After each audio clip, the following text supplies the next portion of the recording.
Most beginner Amazon sellers suck at product research and it leads to wasting tons of time and money. This is mostly due to not using the 12 product research tips I'm going to show you in this video. I see the comments from beginners all the time. They just can't seem to find profitable products. This video won't get the most views, but I promise you this is what I actually do in my own 7-figure Amazon business to find profitable products on demand.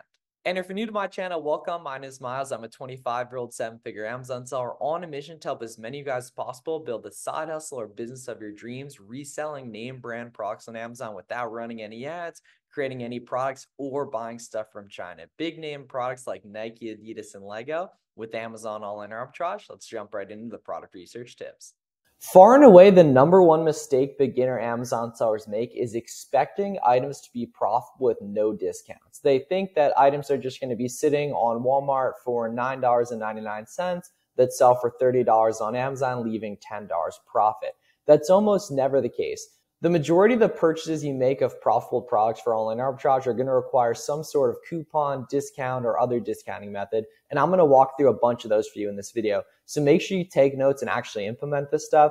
And some of it might be a little bit confusing for beginners, so please let me know any questions down below. The first discounting method you need to be using is all the cashback and coupon extensions. For example, here on the Thrive Cosmetics website, if we just take a look here, Capital One Shopping over here on the top right actually gives us a bunch of different coupons here. The cool thing is all of these extensions, Capital One Shopping, Coupon Birds, Top Cashback, Be Frugal, and Rakuten, all of them are completely free, so you can go ahead, pause this video, go get those installed, and they give you additional cashback and coupons that just pop up on this website. So for example, at one point, Thrive Cosmetics had a 20% code that I found just using Capital One Shopping, a completely free extension. And that was the difference between a lot of items being profitable and not being profitable on their website. And the cool thing is these discounts tend to stick around for a while. They're not necessarily like holiday sales, like with Memorial Day coming up. Those are only going to be around for a couple days. But Evergreen coupon codes, which can come from the coupon extensions, are a great resource to find discounts that tend to stick around for a while, so you can pay less than your competition for the same inventory. So make sure you have those installed. The second one you really need to be implementing is Evergreen coupon codes. This is pretty much on par with the coupon extensions in terms of the amount they're effective. Taking a look at dicksportinggoods.com currently right here. If we go ahead and scroll down to the bottom of the screen right here, we can see there is a 10% email sign-up code. Now, these typically come in the form of email, account, and text sign-up coupons. The cool thing is if you want to go ahead and use them again and again, you can use what's called a catch-all, catch-all email address. You can set that up via Namecheap. I'd recommend just using a YouTube tutorial for that, as well as you can use what's called Google Voice and Text Now to get additional phone numbers. The phone numbers part's a little bit more complicated. The cool thing is a lot of them are just going to be email sign-up codes. Dix actually has a phone number sign-up right here as well, which makes the process a little bit easier. I like just using the email one though, because it's a percentage off, not a flat discount rate of $20 off 100 plus. So the 10% is a little bit more scalable. These you'll typically find just clicking around on the website, or they'll pop up typically. So make sure you're tracking the stuff over time. The next one is what I like to call hidden coupon codes. These are a little bit harder to come by, but they're typically honestly just hidden in plain sight. Most people just won't take the time to go ahead and find them. They're ones that typically don't show up on the extensions and don't just pop up on the website. They're found like on .com/coupons of the site, like we can see with WSS here, or asking customer service. And I've been able to learn a ton of coupon codes just masterminding with other Amazon sellers too. So literally all I did was typed in shop WSS coupons on Google, and now we can see goes ahead and shows us a bunch of additional coupons we can actually use right here. And Rakuten's popping up 3.5% cash back too. You can also check the coupon extensions and see that in this case, there's actually better ones via Capital One Shopping here. I've been using this one for a couple of years, specifically right here. But hidden coupons are incredibly effective. And overall, make sure as you're watching this video, you create a coupon tracking spreadsheet so you can identify which websites offer which coupons, and it's going to make you a hell of a lot more efficient. The fourth product research tip is going to be utilizing discounted gift cards. So discounted gift cards are a really nice hack, nowhere close to enough sellers are using, considering how effective I see them to be and how many people I see struggling to find products, right? My favorite sites for discounted gift cards are Cardbear, Top Cashback, and Gift Card Wiki. Basically, the thesis behind using a discounted gift card is if you purchase a $100 Adidas.com gift card for $91, that 9% goes straight to your bottom line. Cardbearer and Top Cashback are typically going to be the best resources for that. And we can see, like, if we just type in Kohl's right here, we can see a bunch of different sellers that offer Kohl's gift cards right here. And the cool thing is you can often stack those with coupons and different opportunities as well. So don't sleep on discounted gift cards. It can be the difference, especially if you're a beginner, between finding a lot of stuff good and stuff that isn't good for you, that is good for other sellers, and vice versa. And that's going to make all the difference over time. The next one's going to be utilizing rewards programs. Now, the cool thing is, in America, consumers love buying stuff, and retailers love incentivizing them to buy more product. And one of the ways they do that is loyalty and rewards programs. Taking a look at Rack Room specifically right here, we can see you get 1 point for every $1 spent, and every 200 points is a $15 reward. And Rack Room's actually really scalable. They actually offer some really good opportunities for some of the other stuff I mentioned in this video. You should go take a look at that. But we can see that's another 7.5% back.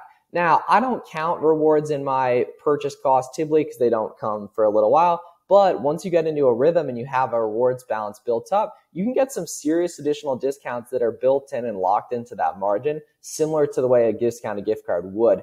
I do count discounted gift cards in my margins immediately though, because it is an instant discount. So you want to get in a habit for rewards programs of always checking out through an account on the different websites you're purchasing inventory from. The next one is going to be using a sales tax or reseller certificate to avoid sales tax, basically. So depending on what state you live in, you're probably paying between 5 and 10% sales tax on every purchase. You can get what's called a reseller certificate in most states, probably all states, honestly, that allows you to avoid sales tax if there is sales tax. If you're watching this video and you're in Delaware, New Hampshire, Oregon, or Montana, you already have no state sales tax, which is an incredible advantage. And if you're in Pennsylvania, Rhode Island, Massachusetts, New Jersey, Minnesota, and some other states, certain categories are sales tax exempt. So I recommend researching that. Now, the cool thing is a reseller certificate can be used in most cases with retail arbitrage, and it's going to be required in most cases for wholesale purchases. It's not always going to be applicable for online arbitrage. What you'll need to do to figure out if it is just Google the website name tax exempt. I have Walmart up here on the screen, for example, and we can see they actually have a beautiful guide on what's actually useful for that stuff. Basically, so your state will have information. There's typically CPA YouTubers that know exactly how to sign up for that stuff, but this is a good resource and it can be really helpful for reselling products in terms of just getting your tax exempt set up. The next method isn't necessarily a product research method, but it's definitely a strategy, and that's going to be listing products quick FBM. So a lot of sellers still aren't using FBM in 2024, which is crazy to me. People say it takes too much time to fulfill the individual orders. I say it takes a lot of time to not do FBM because you have to wait for the product to check into Amazon. Now, guys, it's important to note that not every listing is going to be FBM friendly. The type of stuff that you should FBM is the type of stuff you can see other people FBMing. This listing, there's 18 sellers, half of them are FBM, right? We can go down here and figure out how much of the buy box share is going to FBM sellers by hitting data and then buy box statistics right here. And now we can see that there's a ton of FBM sellers right here that don't have that FBA check mark. Now, if you want a full breakdown of estimated FBM shipping costs, you can go to howtofbm.com. I have that for you guys. It's completely free. You do need to know how to calculate estimated FBM shipping costs in SellerAmp, and that comes from looking at the weight right up here, and then scrolling down and taking a look at the FBM calculator down here, right here, and we can see that's only 2 ounces. So we can see FBA, this is like $7.30 profit right here, but FBM, it's about $8 profit depending on the shipping costs you put in right there. It's going to average right around to like $4.50, $4.25 for that type of product right here. So typically items that are above 25 bucks but well below 1 pound are a little bit better mathematically to FBM, and just test it out if you're a beginner. 0-day handling time in your shipping says is going to be really, really helpful for getting more FBM buy box share, which you get just hitting the top right gear menu, then hitting shipping settings, then hitting general shipping settings, then scrolling down and toggling the 0-day handling time. Because when you have to ship the order quicker, your delivery date gets better for the customer and you get more algorithm buy box share. The next one is going to be taking advantage of holiday sales. So I mentioned it a little bit earlier. Holiday sales are less evergreen, but they are typically the best discounts that happen. And the way you want to find that is using a tool called Sales Gazer. My buddy Chris owns. It's completely free. Just go create an email address for free on Gmail and then go ahead and look up Famous Footwear account creation, Kohl's account creation, Nike account creation. and create accounts on all of those websites. So now forever for free, they're going to notify you when they have different deals going on. And that's going to make your life a hell of a lot easier knowing what sales are going on and so on and so forth. A ton of magic is unlocked when you actually combine these different discounts and product research methods with coupon stacking. So for example, if you use a 10% email code and an 8% gift card, now you're paying 18% less for that same inventory than your competition that's seeing that product that's not implementing these product research tools is. Some websites even let you combine multiple coupon opportunities together, and the only way you're going to find that is going ahead and trying it, right? So always go through the checklist for each website using all the different methods you see in this video. Just go, boom. Are there gift cards available? Are there any coupon extensions? Is there an Evergreen coupon? Is there a sale going on? Do I have my burner email address subscribed to their email list yet to be notified when there is a sale going on, right? And a ton of magic gets unlocked when you combine these different discounting methods together. Number 9 is going to be keeping your leads really well organized. That's going to be done typically using Keepa alerts and the SellerAmp Google Sheets feature. Taking a look at this product specifically, we can see it's going for $46 on Amazon. Now it's over on Dick's Sporting Goods for $30, and we have that 10% email code. I also went ahead and checked the Dick's gift card situation and saw we can get about another 6-7% off using a gift card here. So plugging that in right here in SellerAmp, we can see $30, take off 10% for that email coupon, right? And then we can get another 6% off using the gift card here, and we can see that's still not quite good. However, taking a look at the Keepa chart, we can see it has been good in the past at a $50 sale price and such, right?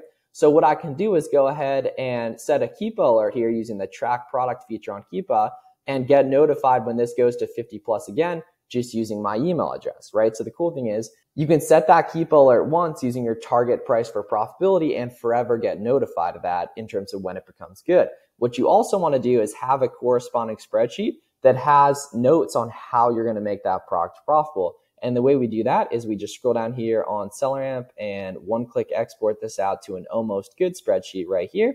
And then we can see that data goes ahead and instantly populates here. And what I would do in this case is go ahead and add this in over here and say, good with 10% plus gift card at 50 plus, Keepa alert set. Right, so now forever for free, they're going to go ahead and notify me when that item becomes good. And because this is an evergreen discount and I know Dick's has good gift cards, I'm prepared to buy this profitably immediately once that's the case. So make sure you're using the SellerAmp Google Sheets feature. We have a tutorial on the SellerAmp YouTube channel and Keepa alerts to get notified of when stuff becomes good. Another really good hack that's not necessarily on the sourcing side, but is going to be applicable in your sourcing is taking advantage of smart repricing and realizing when you can price above the lowest price. So if we take a look at the Keepa on this product right here, we can see there's a massive discrepancy in a lot of cases between the lowest price and the buy box. In this case, the buy box is $65 and the lowest FBA price is $50. What that typically is a result of this seller who's $50, their inventory not being checked into Amazon FBA yet. So as a new seller and just in general, when you're sending in inventory to FBA, you want to make sure you're pricing above the buy box ideally so you're not tanking it, even if Amazon's displaying your inventory in back order. So it's always a good idea to not necessarily match the lowest price, but to actually look at where the buy box is going when pricing your products, whether it's FBM or FBA. For FBA, like I mentioned, I do like the idea of listing above the lowest price and above the buy box when you're sending it in, just to make sure you're not screwing it up, even if Amazon is showing your stock available without the delivery dates good. What I mean by the delivery dates is going ahead and taking a look right here, guys, and seeing the delivery dates these customers are expected to show. And we can see this seller's delivery dates are in May, aka this seller's inventory is back ordered. So of course he's not going to get the buy box. And you don't want to be undercutting people who don't understand that and are seeing the lowest price on Keepa, that not realizing that that seller's back ordered. So always check to make sure you're using competing pricing with the people whose inventory is actually checked in with smart repricing. And if you want to get started using your repricing software, I'd recommend it once you have 5 to 10 plus ASINs. Check the link in the description or go ahead and search on YouTube Bullets for Miles Repricer for help getting that set up. And number 12 is going to be using a tax-free prep center. Say you live in California and are paying 10% sales tax. If you purchase a $50 product to flip on Amazon, you're going to pay $55.